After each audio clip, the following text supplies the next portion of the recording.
regard, members who had been provided with office spaces on account of their leadership positions in committees and who have since ceased to be chairpersons or chairpersons, vice chairpersons of such committees are required to relinquish the said offices not later than Wednesday, 19th March 2025, as we seek to settle the new leadership. Nobody will be left unsettled, but if you are not a chair or a vice chair, you'll get an office consistent with and commensurate with your status as an ordinary member of the House.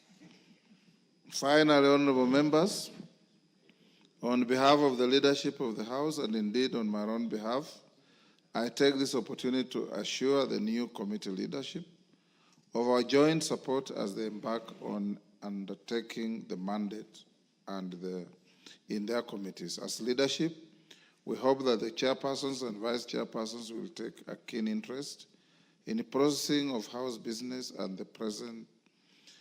be present in the House to prosecute matters under their docket. Honorable members, I also want to point out, I've always talked to the majority leader. There are just a few committees, not more than 3, 4, to whom the departments of government, the oversight, consistently come calling to the Speaker's chamber to protest the manner in which the committees handle those government officials when they appear before them. I want to encourage you. Serve without fear or favor and serve with integrity.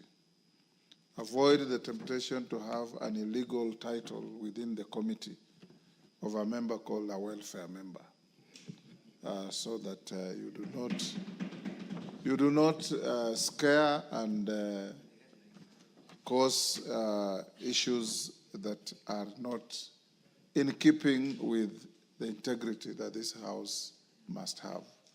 So, Majority Leader, as you lead the team with your counterpart across the floor, don't just ensure presence in the House, also ensure that integrity is upheld. And when you get those complaints, don't sweep them under the carpet. We have mechanisms in the House of dealing with errant behavior, including the ultimate appearance before the Privileges Committee, where such things happen. As your Speaker, I stand here to protect all of you. But as your Speaker, I'll not protect bad behavior. I will protect all of us who conduct ourselves in accordance with the standing orders, in accordance with the law, in accordance with the Constitution, and above all, in line with the expectations of the people of this country that we serve. Thank you. Yes, Daktari. Thank you, Mr. Speaker. I'm also one of the members who has had the opportunity to be elected as a chair. And may I take this opportunity to appreciate the leadership of the parties that has created the new political arrangement. The president of this country, President Ruto, His Excellency President Ruto, and the leader of our party, Honorable Raila Amolo Odinga, because it is this new arrangement that actually resulted in the reorganization of the committees that has led to some of us being elected. May I also take this opportunity to thank members of my committee for having the confidence to elect me to this. And Mr. Speaker, I've noted since we were elected that this new arrangement and the changes has created a huge expectation in the country that things are going to change for the better and going to work better. And at least that's something that, at least on my part, I'm aware of, because it is a challenge that we have to rise to. Because this is actually an opportunity not to serve political interests, but actually give service to our people. Thank you, Mr. Speaker. Mr. Speaker, my only comment on this is this is one of the Houses of Parliament. And of late, the picture outside there is the National Assembly is not working as expected. that has created a bit of lacuna, to the extent that the other house takes on everything and anything that comes across them, because the National Assembly Committee members are not doing the same. And that creates a crisis for the leadership, for the speaker, a crisis for implementation, even a crisis for the executive. So now that the issue of committee chairs and the vice chairs and whatever, and how one man who has merited is behind us, and whatever.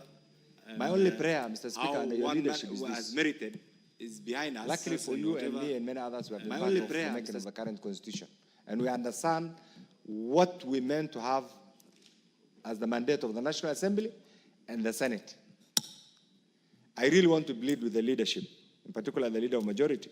And right now, because we have this convoluted system of broad-based government, both the majority leader and the minority leader, so that once committee chairs, and I think with proper guidance from the clerk's office, what I have gathered, and having chaired many different committees, there is fear by the chairs. The fear, and I don't know where the fear is coming from.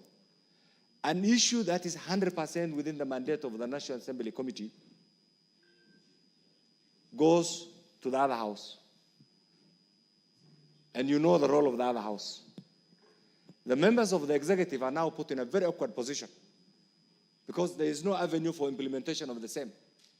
But equally, because they are members of parliament and they are politicians, once they find a great area, they will have to just run with that particular, and that's exactly what is happening right now.